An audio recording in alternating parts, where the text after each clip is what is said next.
Well, greetings and salutations, everybody. Welcome back to the channel. And this, our continuing and final piece of coverage of Cinemacon 2023, as we're about to talk about the presentations, the great presentations, gave by Paramount Studios and Lionsgate. Now, we were going to do these as separate, but we realized that the timing wasn't going to work. Like, we would have had to have gotten out of the Paramount thing, come back to this hotel, do it, get back to the other hotel in time for the Lionsgate, and we just decided to merge them into one big presentation. And Anne is rocking the Teenage Mutant Ninja Turtles shirt, which we will talk about here in just a little bit. But we are first going to start off with talking about the Paramount presentation. And they started off the presentation the way Ray wanted Paramount to start off the presentation. Wait. Don't you want to mention the Nicole Kidman tribute? Ooh, that was good. Speech that he did something that never fails, right? Well, okay, listen. You know, one guy who never disappoints at CinemaCon is the chairman of Paramount, the president of Paramount Dudes. Yeah. Brian Robbins? I can't, no, I don't think that might have been his name. I can't remember. But he came out, he's always, last year, he was the one studio head last year that came out and said, hey, movie theater owners, have less trailers. Because audiences don't even remember what trailers they're watching because you're playing like 10 of them. So, and I love that he did that. And this year he came out, and again, the guy just speaks sense because he's like, listen, you know, every studio head this week has been talking, because you're talking to movie theater owners. He goes, all of them are saying, we're committed to theatrical. We're committed to theatrical. He came out and said, look, we're committed to theatrical because we've figured out that that's how you're going to make streaming work. You make streaming work by having a robust, thriving, active theatrical schedule. Theatrical leads to streaming success. And so he was talking about how, you know, us and the other studios, we're starting to figure that out. That theater schedule. And it's like, oh, if only Rob and I haven't been saying that for like 4 years that we've been saying that. But they're figuring it out now. You know what it made me think of? And I don't know if you'll agree with this or not. It made me think, for a long time as streaming was emerging, people saw it as a new paradigm for the theatrical release. Right. What I realized today after hearing the Paramount guy talking is that streaming isn't a new paradigm for theatrical release. Streaming is the new paradigm for DVDs and home video.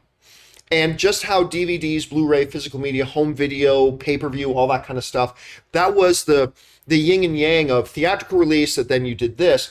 Streaming is really not the new model for the theatrical, it's the new model for home video. And that old partnership that would always drive home video, because always movies that came out in theaters always led to higher selling DVDs and Blu-rays. Yeah, 100%. But also you've got the next tier is like the video on demand, downloadable. Yeah. So streaming would be the third tier. And somebody said that earlier, that I think it was David Zaslav that talked about video on demand. So you have 3 revenue streams, but I think you're absolutely right about that. And I mean, physical media is dying. It's still a multi-billion-dollar business, but it is eventually going to die out entirely. And I do think you're absolutely right about that. And the thing is, we always knew this. I do not understand. How did they not know this about streaming? They looked at streaming as like this great white hope, but why? Yeah.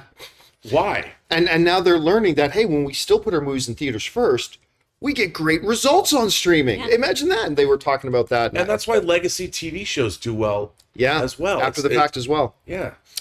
So that was his kind of preamble to the thing. And then they launched into and started things off with I think maybe the only reason I was able to drag Ray to come to CinemaCon, Teenage Mutant Ninja Turtles. Yeah. So they started things off by bringing out Seth Rogen to talk about it. And, you know, he said something very interesting, Seth Rogen. He said, you know, I thought the one thing that's been missing from all these iterations of Teenage Mutant Ninja Turtles is the teenage part. Like, a lot of times the Teenage Mutant Ninja Turtles, and he said a lot of them are great, it's just that they don't really feel like teenagers. And so he said they literally brought in just 4 teenagers to do the voices of the turtles, and he would just let them go and ad lib and go and just... And they recorded together. Yes. Which is so not the norm either, because usually you're isolated in a booth by yourself. So they were able to record all in the same room and play off of each other. So they played a bunch of footage, and look, I'll get this out of the way, and then we can go to the more enthusiastic voices. I still don't know why anybody's excited about this. I saw, and even Ray, even Ray said to me afterwards, like I watched this like, and Ray watched it afterwards, and he loved it. But he said, you know what? After watching this footage, because they showed us a bunch of footage, he said, I get why people who wouldn't be enthused about this wouldn't be enthused about it. I don't know, Ray. Well, like, first of all, you were so happy with it. I love it because it's different. It's different. I welcome their you know how he's going about this movie, but I think because I was talking to someone in front of me about the Turtles thing, and his gripe was he wanted the same of what's been going on, like the animated series. Oh, okay. He didn't want the change, and he admitted that, and that's why he's not going to go see it. He also pointed out that's probably why it's not going to make a lot of money. There's a lot of people in the same boat, and I get it. Like the teenage thing, they're drawing a real hard line there. Mm-hmm. If you can't get with the teenage jokes and just the kiddie, I don't know, the kiddie mentality. Yeah, the theme of this whole thing. Then you're not going to watch it. So I get why John... Wouldn't every Teenage Mutant Ninja Turtles fan watch this, though?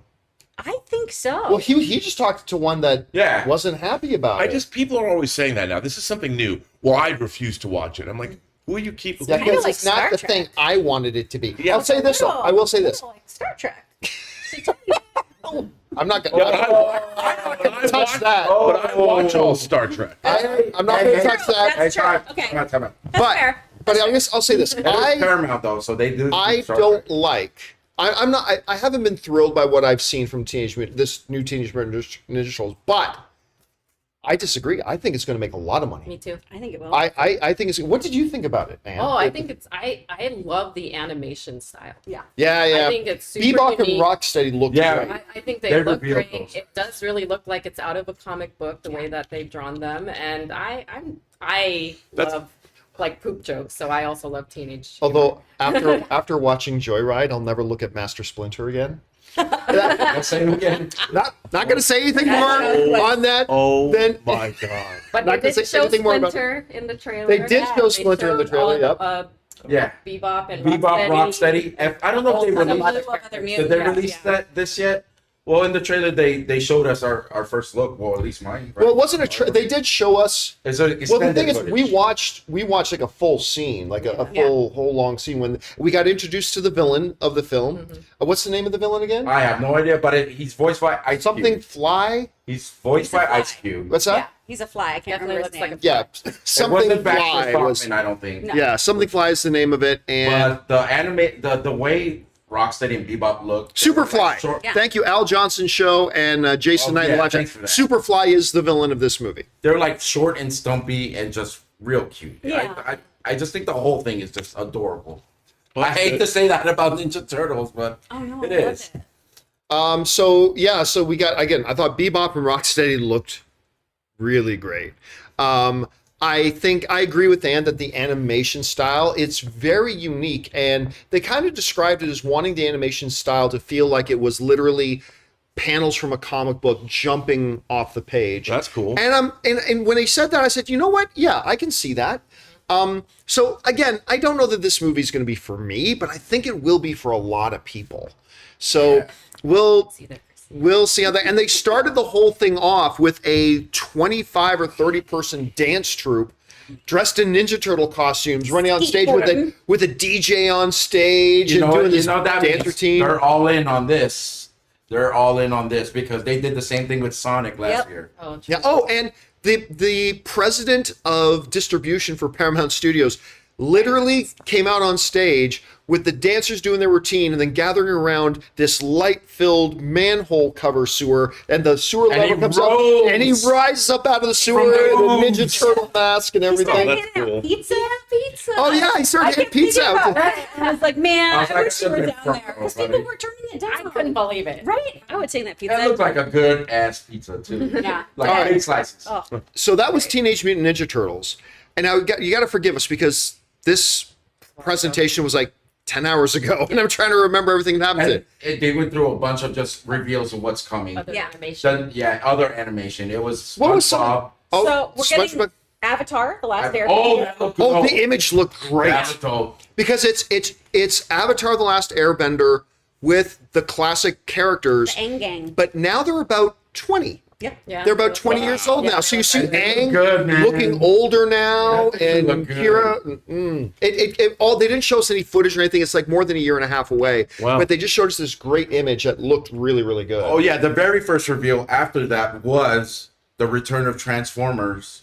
Oh, The animated movie. what's it called again? Transformers One. 1. O-N-E. Transformers 1 O-N-E. All-star And, cast. Yeah. I mean, so it's going to be set in the earlier days on Cybertron, this new Transformers animated movie, and it's going to be about the creation and development of Prime, Megatron, all that kind of stuff. So Megatron in this new animated movie that's coming out 2024, mid 2024, is Brian Tyree Henry. Who is just in Bullet Train. Of course, he's in Atlanta. He's in Eternals. He's just killing it Yeah, these days. he's So amazing. he's the new voice of Megatron. And Thor. Chris Hemsworth is going to be the new voice of Optimus Prime. That was Wow. surprising. And then who was the rest of the cast was like a Scarlet. Scarlett Johansson, in there. yeah. Keegan-Michael Key is in Lawrence there. Fishburne. Lawrence Fishburne. There's one more I'm forgetting. Yeah, I just we're can't missing remember. It was an older gentleman. He was I don't. I can't remember. Yeah. But I mean, so it actually sounds pretty. They mentioned this is going to be the first Transformers animated movie in 40 years. Since the footage, last though. time when Hasbro raped our childhoods Oh, wow. and said, "Hey kids, look all the Transformers you love. Oh my god. We're going to kill them all in 10 minutes. Let's Yay! bring this up. Go again. buy new Transformers." Crazy again. Goodness gracious. Cha-ching. Cha-ching! It was really hard. It's like, I'm sorry, but I'm a kid. I've talked about this before, but I'm a kid watching that original soundtrack's killer. You got the touch. I mean, I used to love the soundtrack and everything too. But I mean, I go there to see Optimus Prime, and I go there to see Prowl and Sunstreaker and Bumblebee and Brawn and Ironside and Wheeljack and Ratchet. I mean, I go to see all these guys, right? And what did that movie do? They fucking killed them all in 10 minutes. It's okay. Kill John. them all. It's not over. okay. It's over. It's not okay. I have not 40 years ago. Every time this comes And then up, it's like, John- oh, don't John- worry about it, kids. Here's Rodimus Prime. Oh my God, this Rodimus is where I went wrong. fucking what? And then, oh, look, everybody, here's Cup. What the fuck is a cup? This is where they went wrong. This And is it's like, why oh. Were you mostly sad because you had to redecorate your childhood? I room? fucking hated them for so many years. And I remember after watching that movie and going back and looking at my Transformers collection, I'm like, well, this is all useless now. They're all dead. Yeah, look, I'm my parents still never bitter. bought me anything. I'm still bitter. Anyway, but the new animated thing, they just showed a couple of still images, Yeah. like artwork. Again, that's 2025 or 2024. No, July 2024. July 2024. So that looks pretty good. Excited about. Then they talked about a new SpongeBob SquarePants. Oh, That I yeah. think that was 2025. Yeah, it's Yeah. ways off. Yeah, that one's way off. Search for SquarePants or So, something? yeah, search for SquarePants. You know, of So- course, the same promises. It's going to be the biggest one yet. Yeah. It You know, but probably we haven't will. seen anything yet. SpongeBob ever. Now the reason Rob's not talking as much is because unfortunately something came up. Rob wasn't able to get into the make it over to the. Yeah. So you don't know about any of this, Rob? Well, no, because I follow it on deadline. I read everything that happened. No. I meant you weren't. Yeah, okay. But Rob had an emergency. So, go ahead, honey. The next movie. What was the next one? Well, let's stick on since we're on the theme of the Transformers. Oh. I don't think this was the next thing they brought out, but since No, we're on the that theme, was- all animated. Right, but- Next thing was Paw It Patrol. was. oh, Yeah. that's right. Let's stick on the animation. I forgot about that. Furious. This really dumb-looking Paw Patrol. Excuse me. Excuse me. I think But- it looks great. Now the Paw Patrol dogs are superheroes. They have superpowers now. I know. Yes. Why can't they? Huh? Everyone else is. So they're Absolutely mutants. fine with that plot. That is absolutely fine. Why in Pooh Perfect Heaven do you not? I'm glad that made you laugh. Okay. I don't understand why they were like, we're getting together an A-list cast, including Kim Kardashian and her children. and her kids. It's children aren't like, I'm not going to see this unless Kim K is in it. No, they don't give a Wait a To second. use voice Kim actors. Kardashian's the voice of Paw She's Patrol? one of the shitty like poodles or You something. should That's move like, over this one, sorry. Sylvia. I'm trying to give Anne her window. Oh, I no, don't want you're her block good, you. you're good. Kim But Kardashian. like, Yeah, and it wasn't just Kim Kardashian. It was a couple of other, it's a ton of people. but of like names, not talent. Like it's all voiced by Correct. Yeah, names, they want not that. talent. yeah, except for It's- Kristen Bell. She can do anything. Yes, She's incredible. There were one or two legitimate people in but there, it's a whole bunch of people who are like, just hire a fucking voice There is, actor. but there is absolutely an audience for this. And I was telling John, this is a Spin Master Entertainment movie, and they make gangbusters off the toys that they make on Paw Patrol. So I expect this movie will do well for that audience. Yeah. Oh yeah. It's So, like it's gonna have to compete with Strays, you know. But both it of them looked- the same lane. Yeah, it's the same thing, really. Watch it as a double feature with your kids, Strays and Paw Patrol.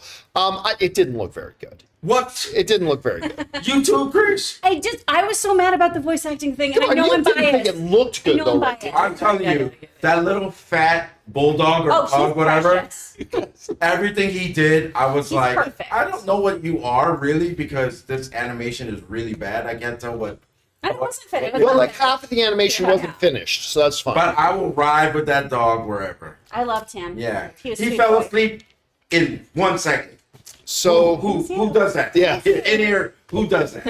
I did that during Lionsgate, and That was- John tapped me twice. he did. Look, during the Lionsgate presentation, like, it's fine. Ray laid, we were talking for 1 second. Ray's on this side of me, talking to Ray, and said something. I turned over, talked to him for a second. Then I turned back to Ray to continue the conversation. He was, And He then was I out. woke up, and then I fell asleep, and John was like a nighthawk.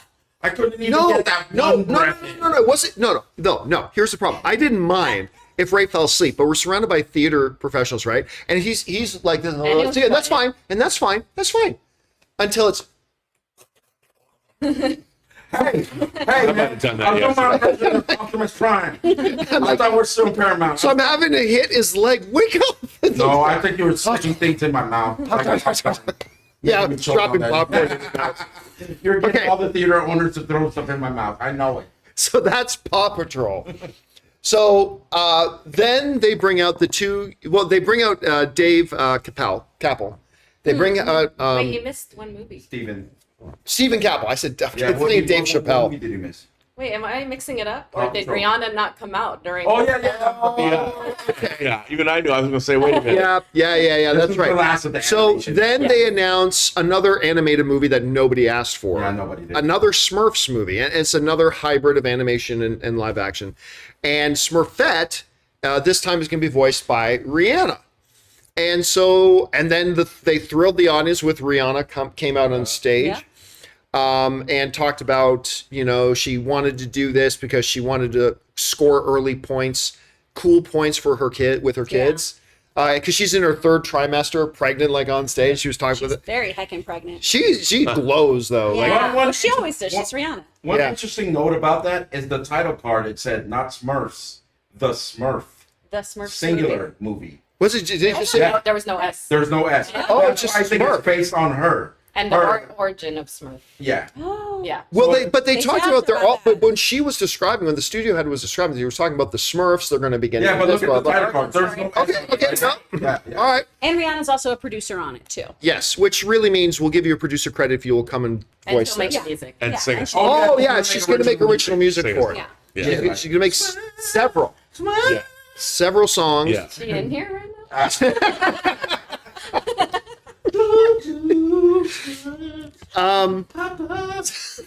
Where's my Papa Smurf? Man, $1 billion, baby. Next movie. They should Wow. do the halftime show as a Smurf. Paramount. This Super Brian Bowl. Robinson. Call your boy. Come on. Smurfs. Papa Smurf. I want to tell you all what Ray said the moment we went off air on yesterday's stream, but I'm No. I'm No. gonna Don't. Demonetized. I'm gonna keep it Demonetized. keep that one close to the The vest. mystery. Of what Okay, happened. so so that was the Smurfs. Okay, now we're Now we're gonna move close on to the door. Transformers. Close the door. We're gonna move on to the Transformers. Which I did see. So they brought out the two human stars, Anthony Ramos, and I forget the name of the girl. Oh. I'm not familiar with her work. I But- will All I look it know, up. she used to work at a Regal. Yeah, Yep. she was so sweet. In the So, got a lot Bronx. of pop from the crowd. So the director came out, the Two Human Stars. They talked about it. It's set. The movie's set in the 90s. The best thing and the most surprising thing to me about the new trailer, which I'm sure you guys have seen now, they told us they literally showed it to us, and then 6 seconds later they released it to the world. Dominique Fishback. That's her name. Unicron. Oh, sorry. Dude, But thank you for that. Thank you. I saw that in the trailer. Great Even segue. I freaked out a little bit. When they said Unicron, I'm like, okay, please don't be like a smoke cloud in the thing. No, it's Unicron. Yeah, it's Unicron. It's Unicron, which, I mean, unless they bring in the Matrix, I'm not really sure how they're supposed to fight Unicron. But okay, No. I'm sure they'll come up with something. You got the touch. They'll bring out the Matrix of leadership and blow. But he looked great. He looks great. He looked great. The sound was not good. No. In the trailer, because the trailer ends with this big battle sequence, and I'm like, where's the sound? It was not great. Yeah. That moment. Yeah, so I'm just saying it's just not fish. But whatever. See hear in space. The trailer, no, it was on Earth. The problem with it, I'm though, just telling you. so the best thing about it was Unicron. The part that I instantly, when it happened in the trailer, I felt my butt cheeks clenching up, Yeah. and then I heard Ray go, "Oh no, don't do that." Yeah. I see When that. And that's when your role. Mirage says, "Here, take the keys," and he throws him something, I'm like, "Oh, he's going to drive." And then all of a sudden now look, I don't know what they're doing, so I might be getting worked up over nothing. And I hope I am. But it looked like they were turning him into a transformer. Don't do it. Yeah, Don't I didn't know what that was about. Which I didn't is fucking stupid. But it They could do look like that. an Iron Man suit. Of course, because everything's an Don't Iron Man. freaking You do know, your it. favorite nanotech. It's all magic. Now, Ray brought up a really good alternative. It's like, what if this is a thing and it just becomes like a weapon that he can use? I would love that. I'm down with that. That'll be cool. Good idea, right? Yeah. But if they turn him into fucking Iron Man or they turn him into an Autobot or whatever, that's gonna be fucking stupid. Yeah, because That's it'll gonna be just be really it won't be stupid. about the robots But look, anymore. I mean, I thought that the robot action looked great. I Yeah. liked all the different. I mean, the visual effects were really impressive. Seeing Optimus Primal, all that stuff was very cool. I love it. Overall, I thought the trailer was solid. I thought it was really good. I only had one question after the trailer. Unicron, that planet is so big. Do you think they have Mint Mobile? You know what, Ray? That's actually good timing. Yes. That's good timing. We've got, let's finish talking about Transformers Oh, first, and then we'll go over. But it's good timing. I'm working on it, folks. I'm getting there. So the action in it looked great.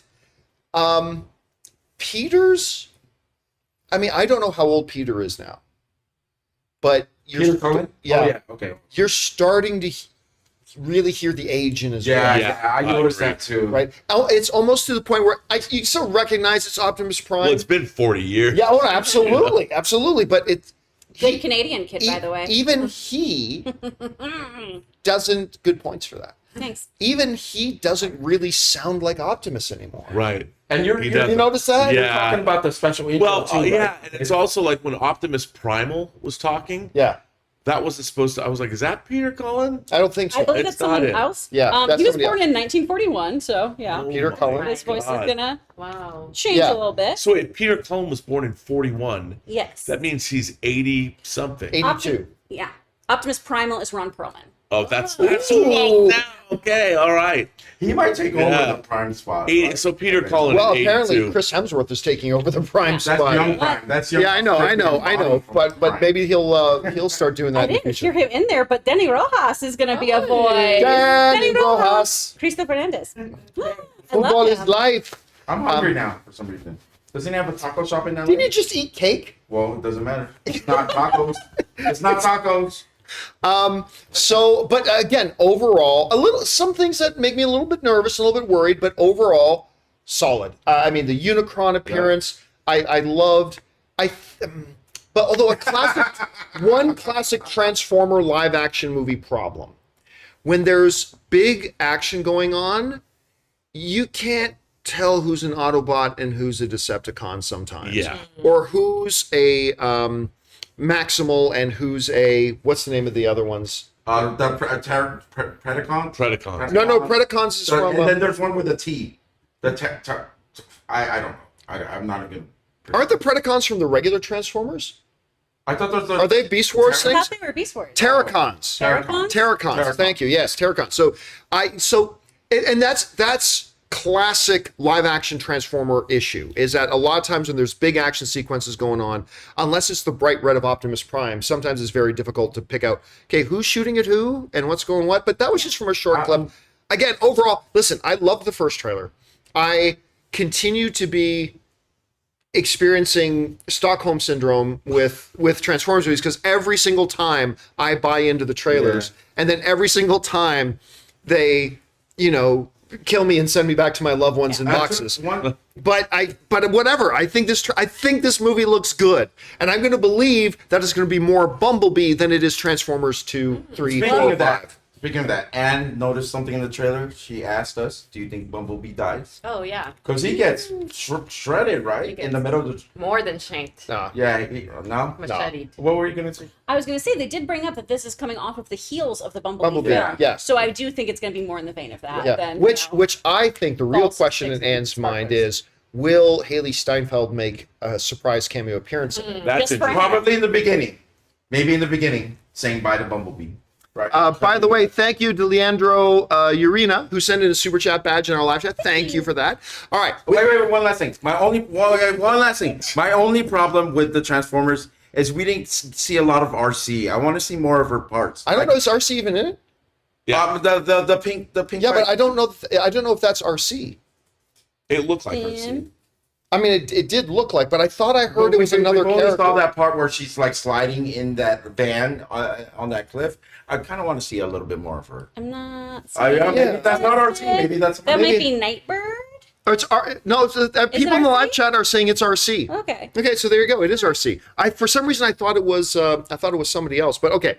Anyway, guys, we've got more to talk about here, a whole bunch more. But before we do, we're going to take a quick second and thank the sponsor of our coverage here of Cinemacon 2023, and of course, my mobile service provider, Mint Mobile. We want to thank a sponsor of this video, Mint Mobile. From the gas pump to the grocery store, your utility bills and favorite streaming services, inflation is everywhere. Seriously, make it stop. Thankfully, there's one company out there that's giving you a much needed break. It's Mint Mobile. As the first company to sell premium wireless service online only, Mint Mobile lets you order from home and save a ton with phone plans starting at just $15 a month. You guys know that ever since I switched to Mint Mobile, I've been saving almost 70% a month over my old phone plan. For people looking for extra savings this year, Mint Mobile offers premium wireless for just $15 a month. By going online only and eliminating the traditional cost of retail, Mint Mobile passes the significant savings on to you. All of their plans come with unlimited talk and text plus high-speed data delivered on the nation's largest 5G network. Use your own phone with any Mint Mobile plan and keep your same phone number along with all your existing contacts. Switch to Mint Mobile and get premium wireless service starting at just $15 a month. To get your new wireless plan for just $15 a month and get the plan shipped to your door for free, go to mintmobile.com/Campea. That's mintmobile.com/Campea. Cut your wireless bill to $15 a month at mintmobile.com/Campea. And thank you to our friends at Mint Mobile, still currently owned by Ryan Reynolds, for sponsoring our coverage of CinemaCon 2023. All right. Speaking of Ryan Reynolds, one of the really exciting things, I mean, Rihanna was brought out on stage. That was exciting. But then they brought out another filmmaker on stage, John Krasinski. They brought him out to talk about his two upcoming projects.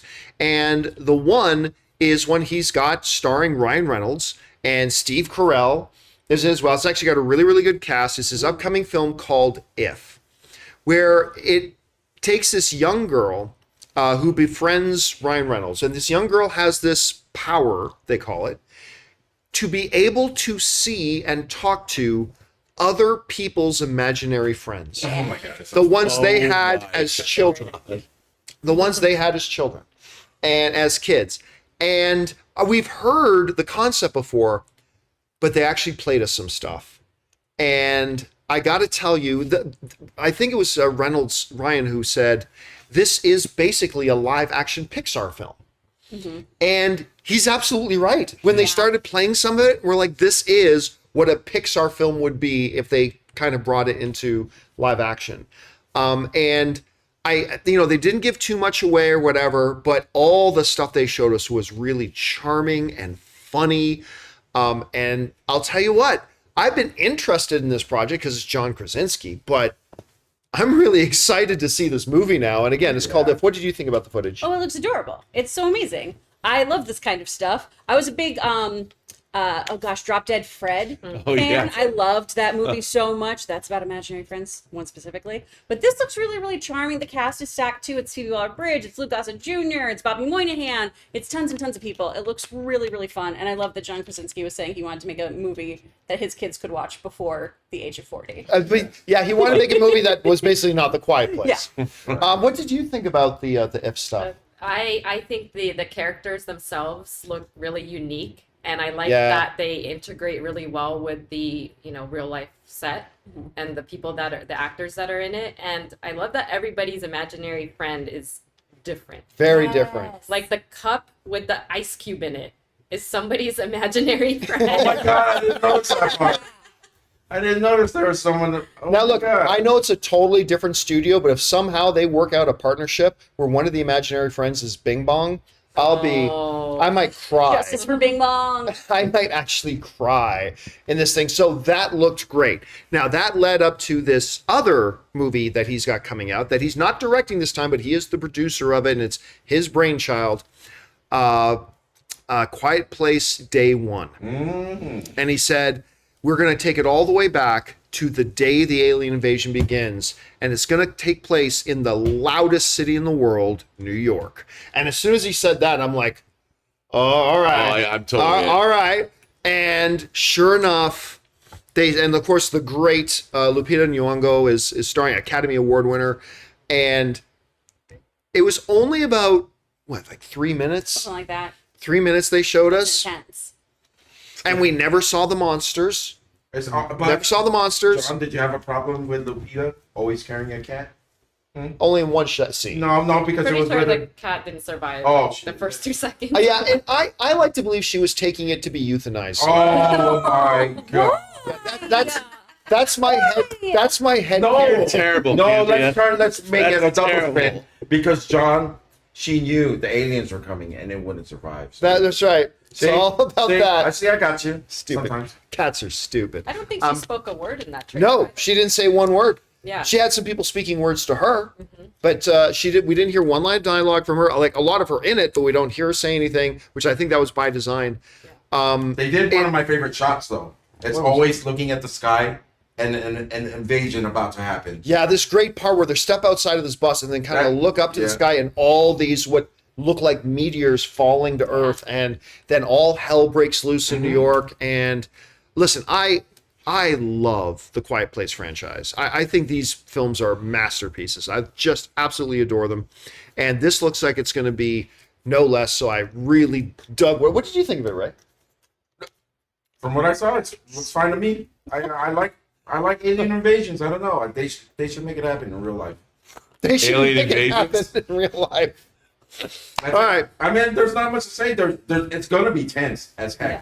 But in a bigger environment like New York, we won't feel so isolated, I don't think, in this one like we have before in the other ones. The other ones, it was like, there's a tree, but what's behind the tree? This and that. Now we have a bunch of people around us.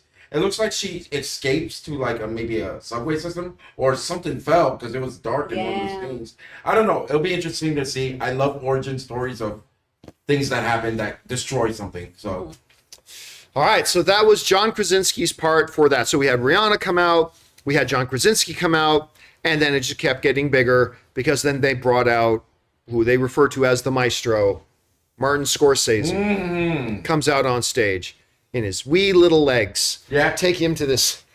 He stepped up to the Wow, podium you just and disrespected. stepped up to the podium and had to instantly stand on top of a box on there. Good. Maestro, incredible filmmaker, tiny legged man. You heard it here first. This Hey, is the I hard hitting wanted- stuff we bring you. I walked right by him and we're the same height, so I just want Yeah, and walked right by him in the hallway. It's like, man, you should have beat him up. to height shame him. I'm not. He's immortal. He's the great Martin Scorsese. I'm saying he's a short guy. That's all. He's a little man. King. But man, they should start going up. It doesn't matter how much you talk about Martin Scorsese. When you start listing off his films, like the dude's a fucking titan. Yeah. He's immortal. I mean, it's incredible. And then they, of course, brought him in there to talk about his new film, Killers of the Flower Moon, starring Robert De Niro, which he said he's made 10 films with Robert De Niro. I've made 6 films with Leonardo DiCaprio, and this is the first time I've made one with both of them. So that got people excited, and which stars Robert De Niro, Leonardo DiCaprio, and my accountant's wife. Yes, the accountant of the John Campea Show is his wife is actually the star of. Wow. Yes, that. Yeah, Glad. I've never known what name his wife goes by, but I know that's her. So at any rate, they showed us the first footage for Killers of the Flower Moon.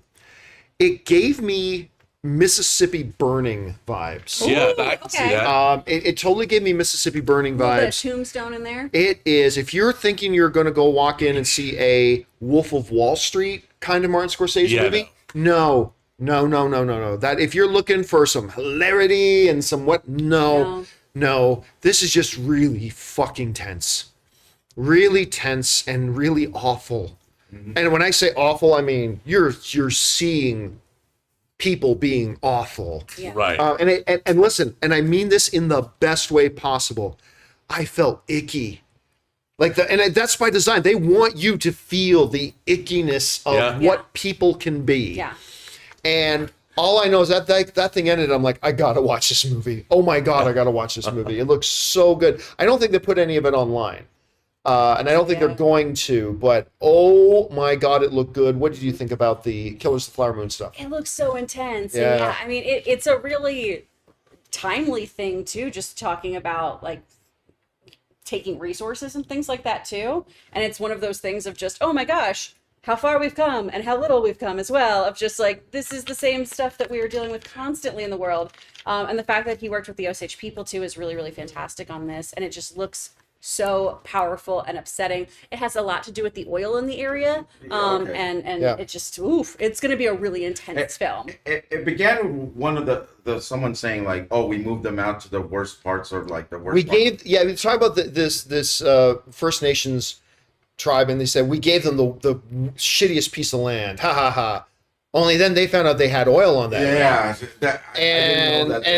so the white guys are coming to take it back from them because there's oil on it, and it's all based on a true story. And it's heartbreaking and tense, and oh God, Martin Scorsese is so good. Gonna get me so mad if I watch this film. Probably, but that's gonna be, I think, by design. That's what he's going for. What he's trying to get out of us, and it looks incredible. Mm-hmm. And you know, they hyped up a lot that this is Apple. Ever since Apple announced that they're going to put $1 billion a year into theatrically released films, this is the first big movie they're going to have come out after that announcement, and it's really going to be amazing to see. I cannot wait to watch this thing. All right, so there was that. Then I believe the last film, One Love. Oh, I forgot about that. Ziggy Marley came out on stage. Ziggy Marley came out on stage. And we all over lunch agreed that Jamaican is probably the coolest accent in the world. And Very much is. I will not try to mimic it. But Ziggy Marley. Thank you. Can you do a Jamaican? No. No, let's not. I don't know. Ziggy. So Ziggy comes out, and to introduce this movie that he's one of the producers on about his father, Bob Marley. And it's called One Love, and it looks great. I'm not big on musical biopics, but it looks like, at least from what they showed us, that this is certainly part Bob Marley biopic, but it's also really about the events that surrounded him in that time. Right. Yeah. Which, like a period piece. which to me makes it far more interesting than just another story about another musician. For sure. And like to see the idea of Bob Marley within that social change and within that context, and how he was influenced by it and how he influenced it. Yeah. To me, that's the part that really makes it interesting to me. What do you think about that? Well, great music, right? It's a time capsule of its time. It's reflective of the events that are happening around it. And it's really great to see a film exploring that aspect of it. not just the events of an individual artist's life, but how the times that are currently happening to them and around them affect them and the music that they create. I think it's going to be really, really compelling.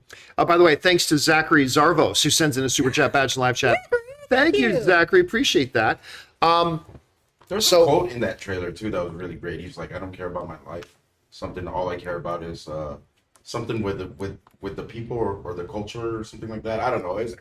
Fabulous quote. It was great. You know, something people love, but it looks really good, really interesting. So that was One Love. Any other besides the big obvious one at the end?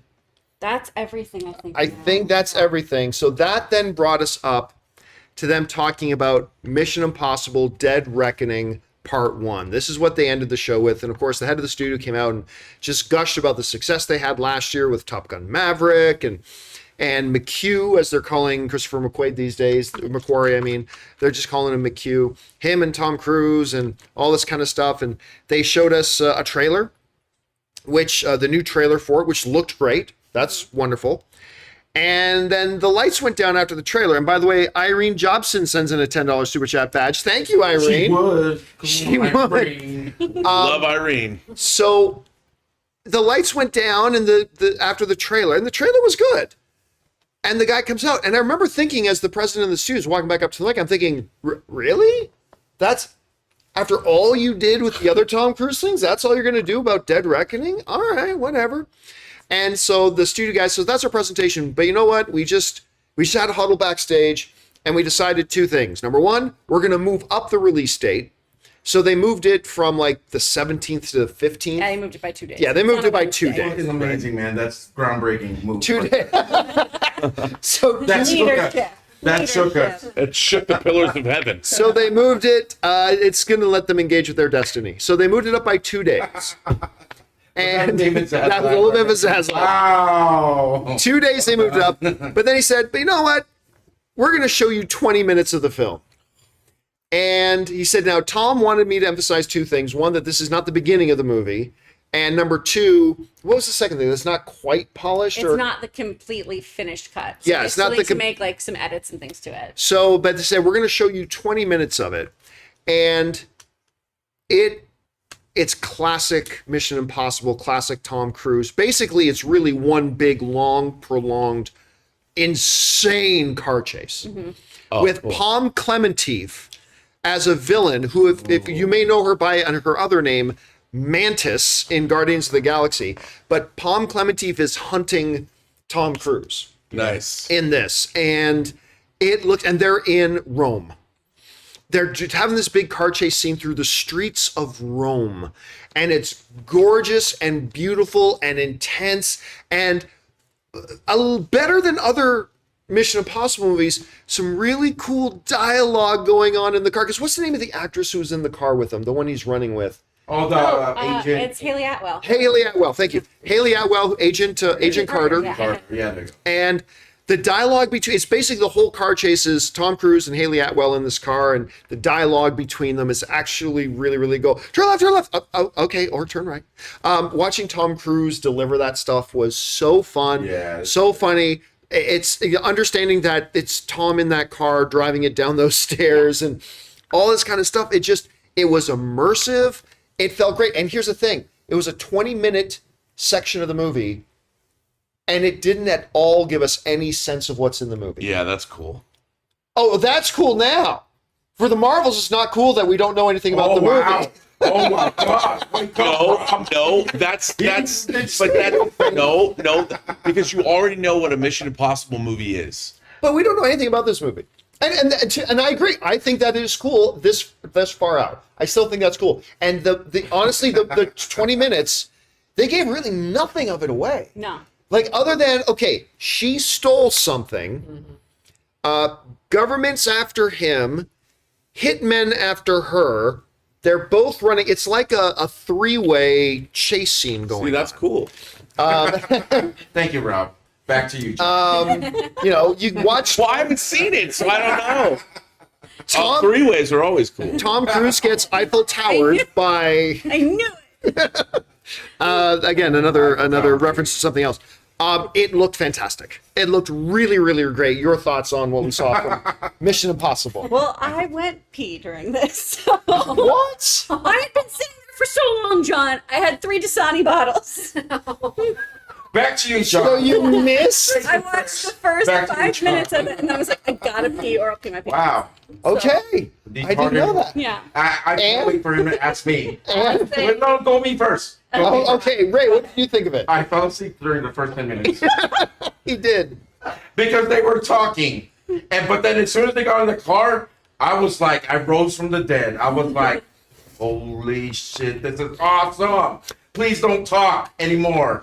I'll fall back asleep. And I made it through. So what- And I want to see it. What Ray refers to as talking is some awesome dialogue and scenes going on. Right. Too far like- to figure out the story, And right? he just fell asleep. Whatever. Written by Academy Kind of. Award-winning writer and director Chris WGA McCord. Chris McCord. But Anne, what did you One were thing awake? you all missed What? is during the car chase, they're actually handcuffed together. Yeah, that's right. Which makes the stunt even more incredible that they had to maneuver around each other to figure out how to drive the car. Yeah, and here's the thing: not only are Tom Cruise and Haley Atwell handcuffed to each other, they're handcuffed on the wrong. They're handcuffed in the order that Haley has to be the one sitting in the driver's seat. Yes. And the way they deal with that is really fun. Yeah.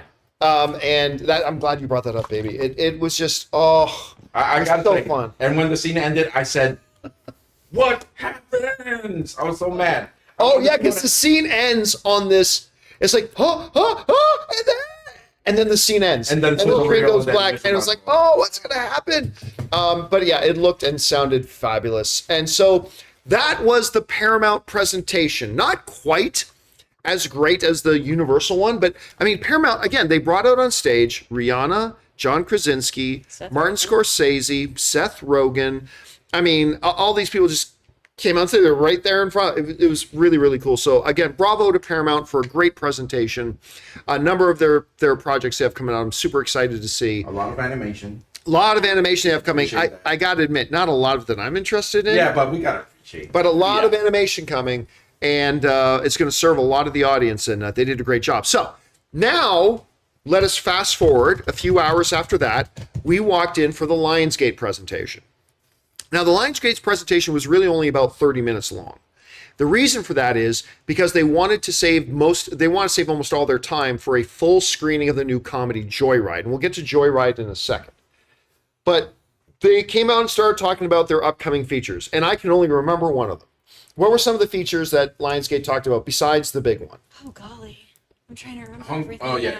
Oh, so there's a couple of faith-based films. Yes. Yeah. What? There's Yeah. Like the spin-off, or not spin-off, but the same studio that brought you Jesus Revolution. Is Are You doing- There, God? It's Me, Margaret? Yeah, they've got Well, that's not the religious one, though. That's a Judy Blume book. Oh, okay, so sorry. But it's from the studio, But I it's think. it's- Angels something or other, and that's going to have Hilary Swank in it. Yeah. So that was one. Are You There, God? It's Me, Margaret, which is the Judy Blume book, which Judy Blume herself has said is better than the book. which is That opening that's this week opening today. tonight or tomorrow, right? Yeah. And then Sisu. Oh, Sisu. That opens That's today right. too. I know. Our own Jonathan Voico, he went to go see it on Monday, and I haven't talked to him about it yet because he got to go see an early screen of it That on movie Monday. looks John awesome. Wick in the. That trailer is awesome. Sisu. It looks so good. Any really dude killing intense. Nazis has my vote. Yeah, with any dude putting landmines on the heads of Nazis and Oh. then watching them blow up. Yeah. That movie looks sick. Okay, but really, the Lionsgate presentation was about two things, really. It was about Joyride, which we'll get to in a second.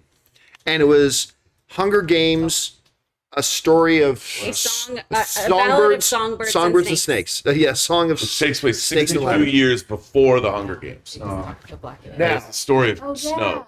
President Snow is a young man. yeah, so we see a young President Snow who is actually one of the mentors for the early Hunger Games. In the way that Woody Harrelson was a mentor to Jennifer Lawrence's character, he was a mentor in the Hunger Games in an earlier age. And the big bad of the movies, it looks like it's Peter Dinklage. Yeah, who kind of came up with the entire way the Hunger Games are run. Yeah, and the purpose of the Hunger Games, I don't want you to train her to win. I want you to train her to be a spectacle. Listen, I'm not a big Hunger Games guy. I mean, I appreciated the Hunger Games movies, I really love the second Hunger Game movie. Not a huge Hunger Games killer. That's disrespectful, and I'm Looked- thoroughly offended by you calling it Shoots and Ladders. It looked great.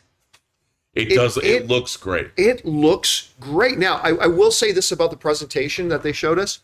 The sound mix in it was terrible.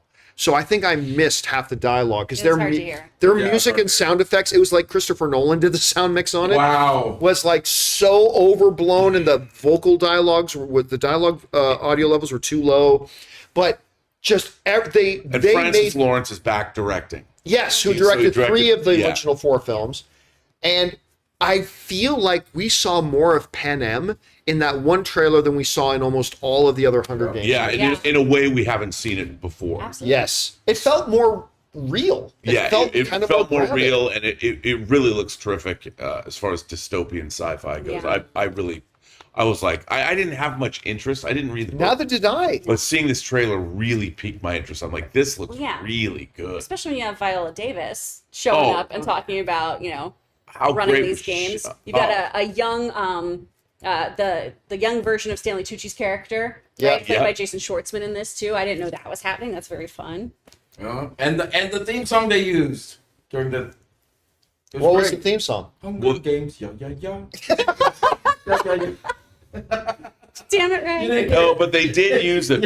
You don't remember that? They brought the symphonic version of it in. Hunger Games. Yeah. That was good. Shout out to Randy on South Park. That was a great episode with him being Lord.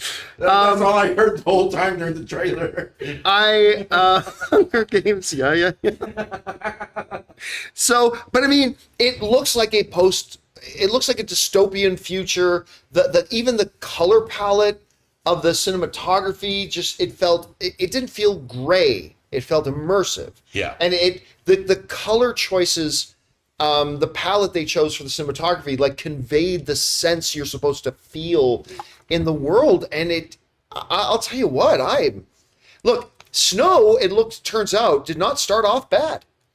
Something happens and he goes bad. He breaks bad at some point, and it looks really, really interesting. Yeah, it really does. And like you, in our household, you are the bigger Hunger Games fan. Yeah. What did you think about the spot for songbirds and snakes? Oh, I love that they're telling this story, because when they go into the trilogy before, you're already well into the games and what it is. And so I love this angle. I've never seen that actor before, but he looks like a young President Snow. Yeah. I love like the little Easter egg things they're throwing in there with like the white rose. And so I'm just excited. The one thing that did was pretty neat. They did this one shot where you see his face, the young Snow, and then in the background in the audio, you hear an audio clip from Donald Sutherland from the original movie. Like there's a line of dialogue, so you hear it echoing over the image of him. Which, It looks really impressive. I'm very excited to see it. So by the way, thank you to Ryan M in the live chat who sent in a super chat badge. Thank you, Ryan. Appreciate that.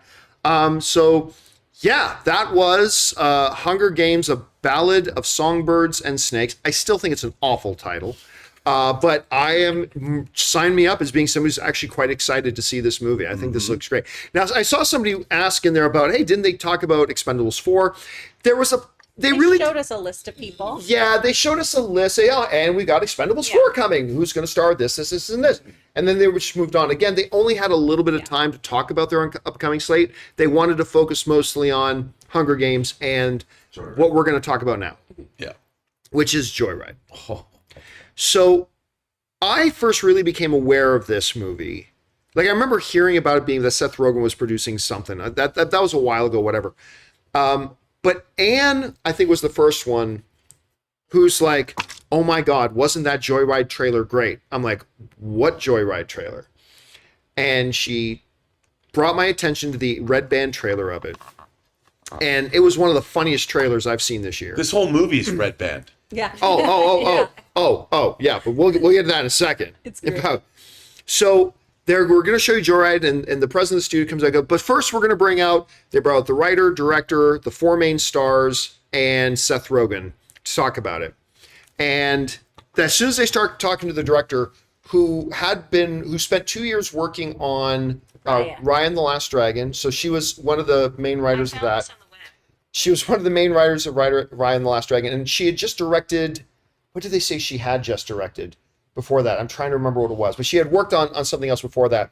And he turns to her and says, so, like, what was it about making this your first feature film directorial thing, your first feature? What brought this on? And she just grabs the mic and goes, I just want to tell dick jokes. Yeah. She's saying, I just want to tell dick jokes. I mean, that's what I want to do. And like the whole interview with all the women was filthy as fuck. Oh, it was great. Like really, really filthy. It was. Like they were out Seth Rogening Seth Rogen. Oh yeah, and that didn't prepare you for what we were about to see. No, it didn't at all. No. Because this movie starts. I skipped to the end for a second. The movie is fucking brilliant. It's fantastic. I cannot. Rob and I were talking afterwards. We were hanging out by a slot machine as Ray was losing some money. Yeah. And I'm sorry. and I said to Rob, I said, it has been a long time since I saw a pure comedy in the vein of I Love You Man, 40-Year-Old Virgin, Anchorman, like something that these iconic kind of comedies that we just haven't got. I mean, there was The Good Boys, which Seth Rogen was also a producer on, that I really enjoyed. I like The Good Boys, but that I Love You Man, 40-Year-Old Virgin kind of level stuff. And within 5 minutes of this movie starting, you could feel it, right? You were laughing your guts out in the first moments. And it is so, like, if guys make a raunchy comedy, they're guys, so you kind of expect that from guys. Yeah. But because this is a female-based comedy, and they're Asian females, it pluses, and they really play off of that, which makes the jokes even filthier and more awesome. Because you're always saying I loved on the poster it says one thing something no luck. Oh, 4 friends, 1 trip, no No luck. luck. Yeah, because they're playing on the Joy Luck Club in that ad, which I thought was really clever because it really destroys any of those tropes. Just completely just destroys any preconceived notions, and it is subversive as hell. Listen, I loved it. I'll tell you what, there was at least 5 moments in this film that I thought, well, they won't go there. Oh my God, they did that. There was one shot with something they've been talking about. I didn't expect to see what they were talking about. I mean, full on in your don't face. give too And then much. it got worse. Yeah, Oh, and then it got, Yeah. I mean, but worse meaning great because Yeah. it was that much funnier. Oh, it's hilarious. and This movie, and first of all, can we just talk about the 4 girls in this cast brilliant. are Fabulous. so So good. good. By the way, Stephanie Hsu, Sabrina Wu, Ashley Parker, and Sherry Cola. They're incredible. They're incredible. now what's the name of the girl from Academy? Everything Everywhere? Yeah, Stephanie Hsu. that's Stephanie. Stephanie, who I first really took notice of in Shang-Chi. Like, she has a relatively small part in Shang-Chi, but she's great in it. She's the friend. She's the friend in the bar with them. Oh. Right, okay. So from there, and of course, Everything Everywhere All at Once, and now she's like taking the world by storm. And the 4 of them, their chemistry together was, again, it reminded me of Seth Rogen, DeMoney, Paul Rudd, Stephen Carell in The 40-Year-Old Virgin. And like just 4 seemingly really different kind of performers, and yet this tangible chemistry together where you are just hanging on every word of dialogue and interaction between them the whole fucking time. And It's unbelievable. This director, she's somebody to watch. Yeah. Because she wanted to tell dick jokes. Well, she got to tell them and more. And did them well. She told jokes about everything, not just dicks. Yeah. No.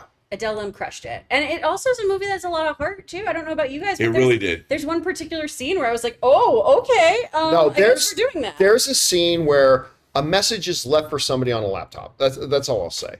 And the moment it started, I was getting choked up. Like I was like legitimately getting choked up. There's your look in every pure comedy that takes a dramatic angle at points. It can sometimes feel a little shaky, and I'll say that about. But honestly, it is so overcompensated with great laughs, great chemistry. You are just in love with the charm. I instantly thought, walking out of it, I could watch 5 more movies just with these 4 women hanging out together and talking. Oh, Like, I I was would love bummed when the movie ended. I'm like, why does it? It seemed like it was 10 minutes long to me. Oh. I was so entertained. So I was good, laughing okay. so hard. I wish we could do a spoiler review, but it doesn't come out to what, June or July? Oh, Oh, I'm not sure. Let me double check. Yeah, it's either June or July that it actually comes July? out. Thank you. It doesn't come out for just April, May, June. So we got another 3 months until you can watch it. Oh man, it's gonna be harder. But guys, watch it as soon as you can. If there's some early fan screening near you, see it. And also this, don't just go with one person. Get a group of friends together. Oh yeah. Go have a couple of adult beverages first, then go, not too many, and then go and watch this movie together, because I tell you what, it's been a while since I laughed that hard in a movie theater. Yeah, me too. I mean, I was crying, dude. I was At some point, I had to I put heard my, Rob. I heard Rob behind me. Every time Rob laughed, I was just buzzing. I had to put my hand over my mouth at one point. I was laughing so loud. I thought I was going to bother everybody around me. Did you like it? Yeah, I think it was, well, number one, Asian female representation. Fuck yeah. All the dialogue is exactly the way me and my friends talk to each other. Oh, I Sorry, can don't attest to listen that. this part. I can attest But to like, that. we talk like that. They said something in the beginning where they said Asian women were taught to be quiet. Yeah. And they are not quiet whatsoever in this film. They let it all out, and it's awesome. I wish, like you said, we could actually talk about some of the details. 'Cause And there's even parts about her career that they played on that I could imagine my sister Anne probably goes through too. Well, because like You know, in the lead character in the movie is a successful lawyer, this overachiever, and like Anne is a PhD, student at USC. And She's a works vice amongst- president. She's like top of her game, all that kind of stuff. She's But the reason why this character decides she wants to be successful, she's trying to prove herself in a community where they all are kind of the same. coming down on her. So that was her way of proving herself in America. So there's just a lot of those things there's a that lot. Yeah. Yeah, I mean, were there very was, relatable. it wasn't just like you said, it has a lot of heart. It has a lot of points to make, especially about relationships between people and also racial tension Yeah. in ways you wouldn't have expected. Within the It- Asian Also, community. Asian racism Yeah. is but man, it was but funny. I mean, oh god funny every single time. Even the stuff that's in the trailers was with the extra 1 or 2 seconds that wasn't in the trailer, So much funnier. elevated it so much. All I can say is the one thing that's in the trailer, them posing as a K-pop group, that scene is going to go down for me Oh yeah. with the gonna go down somewhere. with the Stephen Carell chest wax scene in Full Oh, yeah. Virgin. Like that scene for me is going to live right up I there. wish we could do spoiler because there's one Oh. joke. There's one joke in there that I fell off my chair. but you got to let people discover Yeah. these. So we got to talk about this after we go Yeah. off air. Talk about it in July. Yeah, in July we will. Although I will say this, I've got to find a moment in my life, in my day-to-day life, somewhere I have to find a time that I can use the phrase, leave room for Jesus. I don't know how or why, but it's Is that not a phrase you heard? It was like there's some In other like phrase. 7? no. I mean, in the movie, Yeah. I'm now like, I gotta find an opportunity that something comes up where I can use the phrase "leave room for Jesus." In there, oh, guys, this movie's so funny. great. It's so funny. What was so nice about this too, because we didn't really feel this with Boogeyman, but like ending Cinemacon this way really, really fulfilled the promise of communal experiences are why Yes. we come to movie theaters. Because I have behind me these 2 older Southern women who are both dying, and they're probably in their 60s, and they keep going, oh my god, I can't believe she said that, oh my god. I have this older man next to me who's laughing really hard, but then every now and then like checks himself like, maybe I shouldn't be laughing so hard. But it was so many different types of people laughing at this shared experience, and it was just, yeah, all week we've been talking about this is why we come to movie theaters, and it was so nice to be in that giant coliseum 'Cause and it have would- everyone feel that. Would not have been the same, even if it was just Ann and I. We love watching comedy together, but even if it was just Ann and I at home watching on TV, that would have been great still. Yeah. But watching in this room with thousands of other people, and everybody losing their And minds. mind you, this room is probably 3 times as big as a normal Yeah. theater. We have 3 times as many people in This there. room is made for Adele. It's made Yeah. for Celine Dion. So Yeah. so just hearing the laughter, and then all of a sudden, like everyone's together in this movie, like the reactions, like throughout the movie, everyone was simultaneous and whatever doing it. Just hearing the sniffles during certain parts, it was like, Yeah, you I can was hear like, the I people didn't have getting to look choked around. up. I was like, okay, I'm supposed to be feeling this. So And really grateful to Seth Rogen and whoever else saw this movie and really went in with it too. Just When he read the because script, yeah. it's really hard to push these types of movies without kind of the support of folks who are already kind of in the industry and can help you uplift it and bring it to the attention of everybody. So Look, I'll say this too. I mentioned this to Rob when we came out of the theater. I said, like you guys know, I loved Flash. I think Flash is great. I'm not 100% sure I know which I think was my favorite movie of Cinemacon. Yeah. I mean, they're two very The real different one? movies. What's that? The real movie? Oh, yeah, yes, it's That's a your- very real movie. We is. saw it, Chris. It's real. I didn't see it. End credits and everything. I don't know. I feel like this is a big conspiracy theory against me. But I'll tell you, and they're two. I'm not trying to compare Flash and Joyride. They're Oh, you two will. very. No, they're very different. Yeah. Very, Yeah, they very really different are. movies. But boy, I tell you what, between the two, because I skipped out on Boogeyman, but the two screenings that I sat in were both bangers. Like they were both. worth all this trouble. Both banger, All the like worth the trip to Cinemacon by themselves. But then, like, I think about it. Today on stage, we didn't expect any of them. Martin Scorsese comes out, Rihanna comes out, Seth Rogen comes out, John Krasinski comes out. Yeah, the other day, between the other days that we've had, Ryan Gosling come out, and Emily Blunt come out, and Oprah come out, and Robbie, Margot Robbie come out. America Ferrera. Zendaya comes. And if you went to Timothy the Chalamet comes out. Like it just Okay. goes on and on. And at the luncheon today, Leonardo DiCaprio came Yes. out. Oh wow, we At the Scorsese Interviews luncheon. Scorsese. Good. Okay. So besides all the full movie screenings, what's the one thing that you saw that like just is like your favorite thing that you saw, like that they showed, like the one that you think about the most after this You weekend? know is what? done? I go back. It's the ones that surprise me because Mission Impossible. That didn't surprise me. It was great, and we knew it would be great, right? The Pixar, they showed us 20 minutes of Pixar's Elemental. It didn't surprise me because it's Pixar. I expected it to be great. It's those, and I think back to day one with the Sony presentation when first they showed us Color Purple, and then what were the other? That was Warner Brothers. Sorry. What was so Warner Bros. Was Color Purple, and then they showed two other ones that was like I didn't think I was looking forward to this. Wicked. Wicked that's was a different another one, one, yeah. but it was like the first three things that they did, and it was like, oh, that surprised me, and I can't remember which ones they okay, were. let me But it's the change- ones that surprised Let me. me Yeah, change the I- question. Okay. Out of everything we saw, and you could watch one movie tomorrow that we saw anything of, even if we didn't get footage for it, which would it be? One answer from each of us. Wicked. Wicked. Strays. Wicked. Mine would Oh, be Strays would I be would wanna right see up there. Strays tomorrow. Yeah, I don't. Wicked probably. Yeah. Yeah. Wow, What Wicked, about yours? that's the only one I I missed. Wicked too. Wicked. That's the only Yeah. footage I missed. Although I have to say this, God damn it. I was You were going to really, the bathroom. I had to. I was go back. blown away by the Napoleon footage. Oh, the That Napoleon battle looked scene. great. I want to see that. But it was also the hearing from the studio heads, hearing from the directors, hearing from all that. It's just you got to understand to people like us, it's a phrase that get used too much, and maybe inappropriately so in some places. But the movie theater to us is church. I mean, it's a sacred place. For Ann and I still, again, will attest to this. Like every day that I know I'm going to a movie theater is a good day. Like Yeah. I wake up going, okay, don't forget, baby, we're going tonight. So we're gonna arrange dinner now because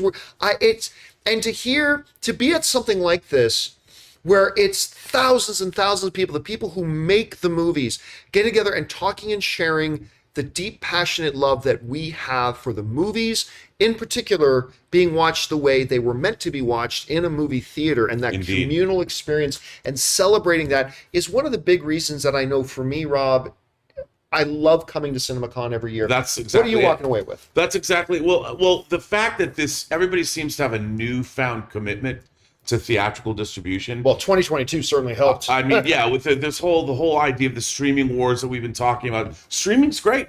It is. And the streaming Wonderful. things, it's awesome. But to reestablish the dominant position of movie theaters and seeing movies in a theater, and how the industry realized they made a mistake. Yeah. You know, and they're making a course correction, which is great. What are you walking away with, Chris? Oh man, like 10 pounds of extra weight from all that snow crap. But mostly We had a big dinner last night. Yes, we it did. was We had great. a big dinner last night. I want it again tonight for some reason. I went in there being like, I want them to regret that this is a buffet. I want them to regret their choices. I guess the biggest thing, is that reminder of the communal experience, because we do watch so much stuff on streaming, honestly, a lot of times because it is convenient, but it's just not the same. You don't have that same feeling. And, I can walk to a movie theater. I should walk there more. And this was Anne's first Cinemacon. All the years that I've come, she's a career woman. She's never been available to come with me. She came with me this year. What was your overall impression of your first Cinemacon? Well, first, thank you to the crew for letting me kind of tag along here. There was a lot of fun. One thing that I think the crew doesn't see, because you're kind of in it, is that it's amazing how many of the small theater owners, and even the big ones and the studio folks, watch you all.